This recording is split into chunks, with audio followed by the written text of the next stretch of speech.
Ici Paris, capitale du Congo libre, un Congolais parle aux Congolais. Madame, Monsieur, peuple congolais civilisé, bonjour. Silence.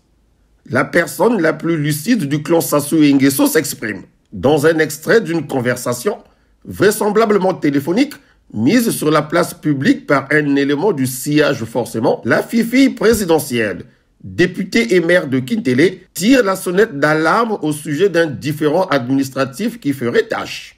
Pour mieux se faire entendre, Stella Mensa, c'est d'elle qu'il s'agit, a pris langue avec sa puissante sœurette Ninel Sassou, épouse Golins, la Pascaline Doyo, pour faire passer le message à Papa Président qui lui prête son oreille sans difficulté. Reste à savoir si le papa en question sera en mesure de comprendre la subtilité du message de Stella qui, avouons-le, a un tact politique qui force l'admiration. Oui, bonjour Yaninel, c'est Stella. Écoute, je te laisse ce message parce que je vous avais évoqué un problème concernant les limites de Brazzaville et Kintélé qui ne sont pas dans le même département. Alors je suis assez surprise quand j'écris au maire de Brazzaville pour dire qu'il y a un maire d'arrondissement qui vient célébrer un mariage chez moi à Kintélé. C'est un problème que j'ai qui est récurrent et vraiment c'est un problème qui m'embête beaucoup. Donc si vous voyez que je vous en parle, c'est parce que je suis très embêtée par ce souci-là des maires de Brazzaville qui viennent célébrer à Kintélé. Et là vraiment avec le mariage que vous avez décidé de faire de Jennifer, vraiment vous avez ouvert la porte aux maires d'arrondissement de venir à Kintélé célébrer leur mariage alors qu'ils n'ont pas le droit parce que c'est le département du Poul. C'est tout ce que j'avais évoqué comme souci parce que je disais que c'est le département du Poul.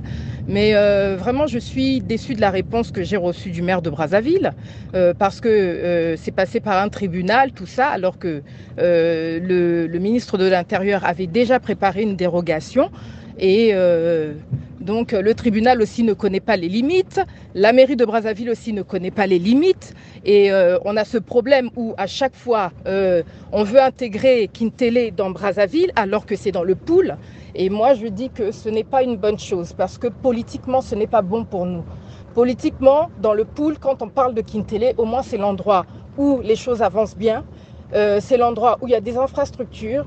C'est l'endroit où tout va bien, il n'y a pas de guerre, il n'y a pas de je sais pas quoi, alors que on dépend de Kinkala. Kinkala, il y a toujours des soucis là-bas. Donc vraiment, faites cet effort pour la politique de notre père. Je pense qu'il serait vraiment préférable que nous fassions tous l'effort de garder pour le moment Kintélé dans le Poul. Et vraiment, là, vous avez ouvert la porte. Vous avez ouvert la porte aux gens pour venir faire les mariages n'importe comment dans ma circonscription. Donc je ne sais pas comment rattraper ça. Samedi, c'est samedi le mariage, donc on a encore le temps de pouvoir arranger les choses, régler les choses.